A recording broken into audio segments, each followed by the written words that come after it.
আসসালামু আলাইকুম ওয়া ৰাহমাতুল্লাহি ওয়া বাৰাকাতুহু। আলহামদুলিল্লাহ, আসসালাতু ওয়াসসালামু আলা ৰাসূলিল্লাহ, আম্মা বাদ। আজি কুৰআন মজিদৰ সূৰা আৰাফৰ 172 নম্বৰৰ আয়াতৰ বিষয়ে আলোচনা কৰিম ইনশাআল্লাহ। তাৰ আগতে আমি কৈ থওঁ যে কিছুমান ঘটনা পৰিঘটনা আমালোকৰ জীৱনত ঘটে, যিবিলাক আমালোকৰ মনত থাকে, আৰু কিছুমান ঘটনা পৰিঘটনা এনেকুৱা যে আমি পাহৰি যাওঁ। ধৰি লওক আপোনাৰ বাল্যকালত 2 বছৰ 1 বছৰ বয়সত যিবিলাক ঘটনা, যিবিলাক কাম কাজ আপুনি কৰিছে, আপুনি এতিয়া হয়তো আপুনি পাহৰি গৈছে, সেইবিলাক মনত নাই। কোনোবাই যেতিয়া মনত কৰি দিয়ে তথাপিও মনত নপৰে। এনেকুৱা আমাৰ জীৱনত হৈ থাকে। আকৌ কেতিয়াবা প্ৰাপ্তবয়স্ক হোৱাৰ পিছতো বহুত কথা আমি পাহৰি যাওঁ। কেতিয়াবা কি হয়, কোনোবাই যদি সেই কথাবিলাক মনত কৰি দিয়ে আমাৰ মনত পৰে, কেতিয়াবা আকৌ মনত নপৰে। কেতিয়াবা এনেকুৱা হয় যে মই কামটো কৰিছো আৰু মোৰ একেবাৰে মনত নাই, মই একেবাৰে পাহৰি গৈছো। কোনোবাই যদি এইটো মনত কৰি দিয়ে তথাপি মনত নপৰে। তো এইটো আমাৰ জীৱনৰ ঘটনা। তাৰপিছত যদি আমি তো এই বিষয়টো আপনি কেনেকে ল'ব? ধৰক আপোনাৰ 2 বছৰ বয়সত 1 বছৰ বয়সত কিবা এটা ঘটনা ঘটিল। সেই ঘটনাটো আপোনাৰ মা দেউতাই ভিডিঅ' ৰেকৰ্ডিং কৰি ৰাখিছে, আৰু যেতিয়া আপোনাৰ 30-40 বছৰ বয়স হৈছে তেতিয়া আপোনাক সেই ভিডিঅ'টো দেখাইছে যে তুমি চোৱা এইটো এনেকুৱা কৰিছিলা। তেতিয়া আপোনাৰ সেইটো মনত নাথাকিব। যদিও আপুনি চাই আছে, যদিও ঘটনাটো সত্য, যদিও আপুনি কৰিছিল সেই ঘটনাটো, কিন্তু আপোনাৰ একেবাৰে মনত নাই। আৰু ভিডিঅ'টো চোৱাৰ পিছতো আপোনাৰ মনত নপৰিব। তো এই যে এইবিলাক আমাৰ ঘটনা আমাৰ জীৱনত, অলপ যদি আগলৈ গুচি যাওঁ, ধৰক যেতিয়া আপুনি আপোনাৰ মাৰ পেটত আছিল, সেই পেটত থকা সময়খিনি আপোনাৰ একো মনত নাই, কিন্তু আপুনি জানে, এতিয়া গম পাইছে যে আপুনি পেটত আছিল, কিন্তু সঁচাই আপোনাৰ কেনেকুৱা অনুভৱ হৈছিল তাত আজি কিন্তু সেই অনুভৱটো কৰিব নোৱাৰে। সেই অনুভৱ বা সেই স্মৃতি, পেটত থকা সময়খিনি আপুনি কেনেকৈ পাৰ কৰিছিল, কি খাইছিলে, কেনেকৈ উশাহ নিশাহ লৈছিল, এইবিলাক একো মনত নাই। তেনেকুৱা এটা পৰিঘটনা, তেনেকুৱা এটা ঘটনা আজি আলোচনা কৰিম ইনশাআল্লাহ। আৰু সেই ঘটনাটো আছে সূৰা আৰাফৰ 172 নম্বৰ আয়াতত। 172 নম্বৰৰ আয়াতত কি আছে আজি আলোচনা কৰিম ইনশাআল্লাহ। আউযু বিল্লাহি মিনাশ শাইতানিৰ ৰাজিম, বিসমিল্লাহিৰ ৰহমানিৰ ৰহিম।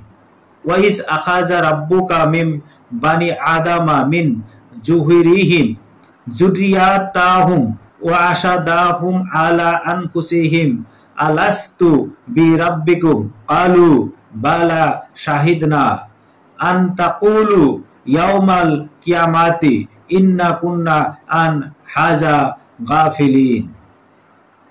সব ইয়াতে তেনেকুৱা এটা পৰিঘটনা আমাৰ জীৱনত এনেকুৱা এটা পৰ্যায়ত, এনেকুৱা এটা সময়ত ঘটি গৈছে যিটো আজি আমাৰ মনত নাই। আৰু সেই কথাটোই আল্লাহ পাকে আমাক কোৰআনত স্মৰণ কৰাই আছে।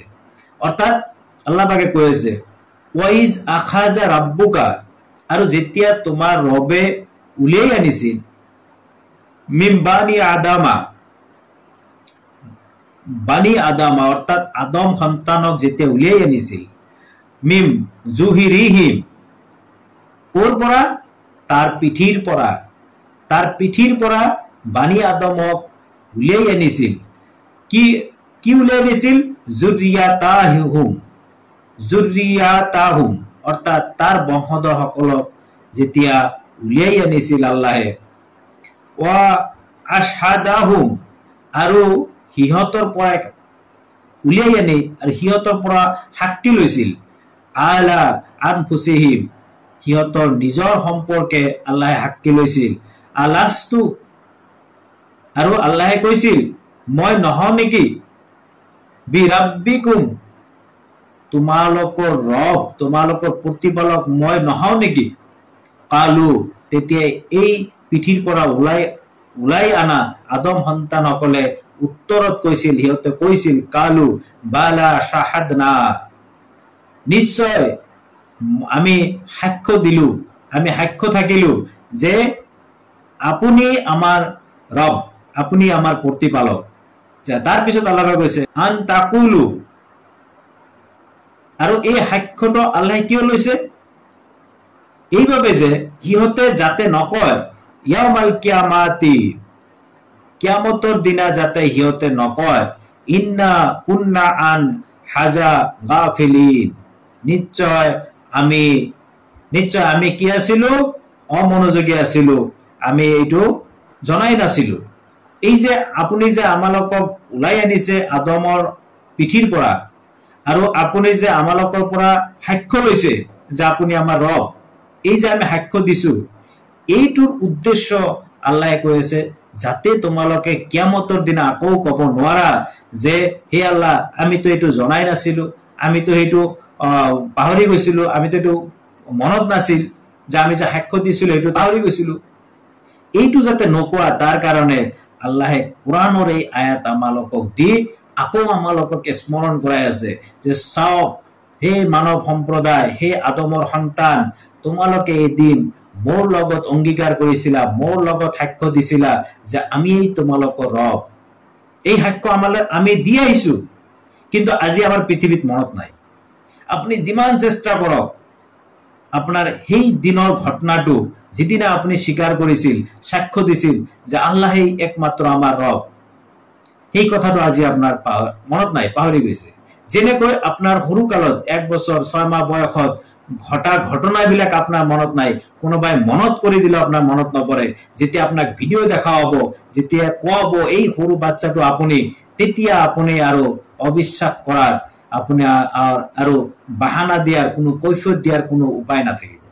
সেই একেই সিস্টেমে আল্লাহে কৈ আছে যে মই তোমালোকক আকৌ এই কোৰআনৰ মাধ্যমতে স্মৰণ কৰাই দিলো যাতে তোমালোকে পাহৰি নোযোৱা, যাতে পৃথিৱীত আহি তোমালোকে পাহৰি নোযোৱা যে আমি অংগীকাৰ কৰি আহিছো, আমি সাক্ষ্য দি আহিছো যে একমাত্ৰ আল্লাহ আমাৰ, একমাত্ৰ আল্লাহে আমাৰ ৰব, একমাত্ৰ আল্লাহে আমাৰ প্ৰতিপালক।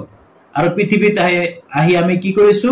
নিজৰ প্ৰতিপালক অৰ্থাৎ আল্লাহক এৰি আমি হাজাৰ হাজাৰ প্ৰতিপালক বনাই লৈছো, হাজাৰ হাজাৰ বেয়া কাম কৰিছো, অপকৰ্ম কৰিছো। আমি যেন পাহৰি গৈছো যে আল্লাহৰ ওচৰত আৰু কেতিয়াও উভতি যাব নালাগিব। গতিকে আপোনালোকে অনুভৱ কৰক, কোৰআন অধ্যয়ন কৰক, জানি লওক যে কেনেকৈ আল্লাহে আমাক পৰীক্ষা লব, কেনেকৈ আমাক স্মৰণ কৰাই দিব, আৰু আমি যেটো অংগীকাৰ দি আহিছো, আমি যেটো সাক্ষ্য দি আহিছো, সেই সাক্ষ্যটো আল্লাহে সঁচাকৈ সেই সাক্ষ্যটো আল্লাহে সঁচা বুলি কিয়ামতৰ দিনা প্ৰমাণ কৰি দিব। তো যিয়ে হওক, ইয়াৰ মাধ্যমত যদি কোনো ভুল ত্ৰুটি হৈছে তেনেহলে মোক ক্ষমা কৰি দিব আৰু মোৰ বাবে দোৱা কৰিব। আসসালামু আলাইকুম ওয়া ৰাহমাতুল্লাহি ওয়া বাৰাকাতুহু।